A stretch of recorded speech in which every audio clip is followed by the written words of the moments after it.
شهر رمضان الذي أنزل فيه القرآن هدى للناس وبينات من الهدى الحمد لله والصلاة لأهلها اما بعد فبسم اللہ الرحمن الرحیم۔ السلام علیکم ورحمۃ اللہ وبرکاتہ۔ آج ہم 7ویں پارے کا آغاز کریں گے۔ 6 پارے کی آخری آیات میں بتایا گیا کہ جو حقیقی نصارہ ہیں وہ اپنے دلوں میں مسلمانوں کے لیے قدر نرم گوشہ رکھتے ہیں۔ اب 7ویں پارے کے شروع میں بھی بعض نصارہ کا ذکر ہے جو قرآن مجید کی تلاوت سن کر اپنے آنسوں پر قابو نہیں رکھ پاتے تھے، بے اختیار ان کی آنکھیں چھلک پڑتی تھی۔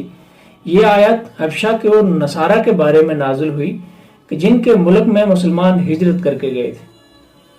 انہوں نے جب مسلمانوں کی زبان سے قرآن سنا تو روتے روتے ان کی ہچکیاں بن گئی اور آنسوں سے ان کی داڑیاں تر ہو گئی۔ اصل میں اللہ تعالیٰ کے کلام میں تاثیر ہی ایسی ہے کہ اگر اسے ایسے دل سے سنا جائے جو بغض اور کینہ سے خالی اور خوف و خشیت سے معمور ہو تو جسم کے رونگٹے کھڑے ہو جاتے ہیں اور آنکھوں سے آنسو چھلکنے لگتے ہیں۔ حقیقی نصارہ کے کلام اللہ سے متاثر ہونے اور رونے دھونے کا حال بیان کرنے کے بعد یہاں پہ کچھ شرعی احکامات بیان کیے گئے، اس لیے کہ جیسے مکی صورتوں میں عام طور پہ عقائد سے بحث ہوتی ہے، ایسے ہی مدنی صورتوں کے اندر مسائل سے بحث ہوتی ہے۔ بتایا گیا کہ کسی چیز کے حلال یا حرام کرنے کا اختیار صرف اللہ تعالیٰ کے پاس ہے، اس لیے مسلمانوں کو حکم دیا گیا کہ جن چیزوں کو اللہ تعالیٰ نے حلال قرار دیا ہے نہ تو تم ان کے استعمال سے اعراض کرو اور نہ ان کو حرام جانو۔ اصل میں اسلام اعتدال کا دین ہے جس میں نہ افراط ہے اور نہ تفریط، نہ غلو ہے اور نہ ہی کمی کوتاہی۔ اس لیے اسلام اس بات کو پسند نہیں کرتا کہ پاکیزہ چیزوں کے اجتناب کو تقوی اور کمال کا سبب سمجھا جائے، اور نہ ہی اس بات کی اجازت دیتا ہے کہ حرام اور حلال کے فرق کو اٹھا لیا جائے اور بے دریغ ایسی چیزوں کو استعمال کیا جائے جن کا استعمال اللہ تعالیٰ نے حرام قرار دیا ہے۔ بتایا گیا کہ شراب، جوا اور بت پرستی یہ قطعی حرام اور شیطانی عمل ہے۔ اس کے ذریعے شیطان مومنوں کے دلوں میں بغض اور عداوت کے بیج بوتا ہے، انہیں اللہ تعالیٰ کے ذکر اور نماز سے غافل کرتا ہے۔ آگے جا کے تو احرام کی حالت میں مسلمانوں کے لیے جو مسائل ہیں وہ بیان کیے گئے ہیں۔ بتایا گیا کہ احرام کی حالت میں خشکی کا شکار جائز نہیں ہے، البتہ سمندر یا دریا میں رہنے والے جانوروں کا شکار کیا جا سکتا ہے۔ احرام کی مناسبت سے اللہ تعالیٰ نے پھر آگے چل کے بیت الحرام یعنی کعبہ اور شہر حرام کا بھی تذکرہ کیا۔ یہ کعبے کی خصوصیت ہے کہ اللہ تعالیٰ نے اس کے گرد و پیش تمام علاقوں کو حرام قرار دیا ہے۔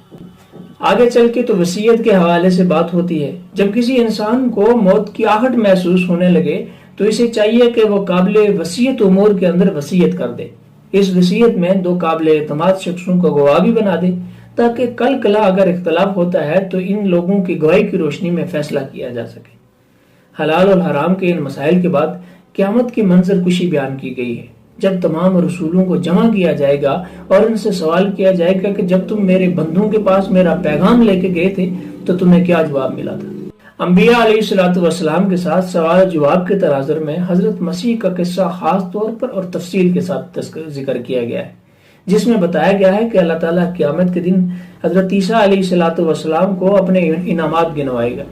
ان احسانات میں مائدہ والا قصہ بھی ہے جس میں حواریوں نے حضرت عیسیٰ علیہ السلام سے درخواست کی تھی کہ آپ اللہ تعالیٰ سے درخواست کریں کہ وہ آسمان سے ہمارے لیے مائدہ نازل کرے، یعنی ایک ایسا دسترخوان ہو کہ جس میں کھانے پینے کی بہت ساری آسمانی چیزیں نازل ہوں ہمارے لیے۔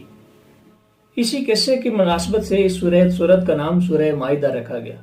اب چند سوالات کرنے کے بعد اللہ تعالیٰ حضرت عیسیٰ علیہ السلام سے یہ سوال کریں گے کہ ہے عیسیٰ ابن مریم، کیا تم نے جا کے لوگوں سے یہ کہا تھا کہ مجھے اور میری والدہ کو اللہ کے سوا معبود ٹھہرائیں؟ تو سیدنا عیسیٰ علیہ السلام نے کہا کہ اللہ تعالیٰ میں نے ان لوگوں کو تو تیری عبادت کی طرف دعوت دی تھی، لیکن انہوں نے میری نافرمانی کی۔ اب تیرے پاس اختیار ہے، تو چاہے تو انہیں معاف کر دے اور چاہے تو ان کو سزا دے۔ قیامت کے دن کی منظر کشی اور اللہ تعالیٰ کی ہماگیر سلطنت کے بعد سورہ مائدہ کا اختتام ہوتا ہے۔ سورہ مائدہ کے بعد سورہ انعام کا تذکرہ ہوتا ہے۔ سورہ انعام 7ویں پارے کے دوسرے پاؤ سے شروع ہوتی ہے، اس میں 165 آیات اور 20 رکوع ہے۔ سورہ مائدہ بھی مکی صورت ہے۔ سورہ مائدہ کے اندر چونکہ چوپایوں کا تذکرہ ہے اسی لیے اس سورت کو سورہ انعام کہتے ہیں۔ اس سورت کی نمایاں خصوصیات یہ ہے کہ اس کو مشرکین کی تردید کے لیے تقریر اور تلقین دونوں طریقے اختیار کیے گئے۔ آپ اس صورت کا مطالعہ کریں تو آپ کو وقفے وقفے پر ایسی آیات ملیں گی جن میں اللہ تعالیٰ کے ارض و سما میں موجود ہونے، بندوں پر اس پہ غلبے اور ظاہر و باطن کے عالم ہونے کا ذکر کیا گیا ہے۔ گویا ان دعووں کو مشرکین بھی تسلیم کرتے تھے، اور یہ دعوے ایسے نہیں کہ ان کے ثبوت اور دلائل بیان کیے جائے یا ان کے لیے زیادہ مغزماری کی جائے۔ کائنات پر ایک نظر ڈالتے ہی اللہ تعالیٰ کے وجود اور اس کی عظمت کا اعتراف کیے بغیر کوئی نہیں رہ سکتا۔ اس سورت کی ابتدا اللہ تعالیٰ کی حمد و ثنا سے ہوتی ہے۔ اللہ تعالیٰ کی حمد و ثنا کے بعد حضور صلی اللہ علیہ وسلم کی رسالت کا ذکر بہت ضروری ہے۔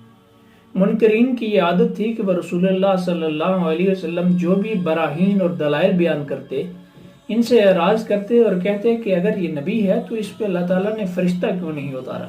توحید اور رسالت کے بعد جزا اور سزا کا تذکرہ ہوتا ہے۔ اللہ تعالیٰ فرماتے ہیں کہ تمہیں قیامت کے دن جمع کیا جائے گا، اس میں کوئی شک نہیں کہ تم سب لوگ میرے سامنے جمع ہوں گے۔ یہ تینوں مضامین سورہ انعام میں عدل بدل کر تلقین اور تقریر کے اسلوب سے چلتے جاتے ہیں، یہاں تک کہ ابو الانبیاء حضرت ابراہیم خلیل اللہ تک بات جا پہنچتی ہے۔ اس میں کوئی شک نہیں کہ حضرت خلیل اللہ شرک میں ڈوبی ہوئی دنیا کے روشن مینار تھے۔ جب آپ نے سورج، چاند، ستاروں اور ہاتھ سے بنے بتوں کی عبادت کرنے سے انکار کر دیا تو رب واحد کی کبریائی پر ایمان لانے کا اعلان کر دیا، تو سب سے پہلے آپ کی مخالفت آپ کے والد نے کی، مگر انہوں نے اس مخالفت کی پرواہ کیے بغیر توحید اور دعوت کا سلسلہ جاری رکھا۔ یہی دعوت دوسرے انبیاء نے اپنے اپنے زمانے میں دی۔ سورہ انعام کے اندر 18 نام ذکر کیے گئے۔ اس کے علاوہ بھی بہت سارے انبیاء دنیا کے اندر آئے، لیکن ان کا ذکر قرآن کے اندر نہیں ہے۔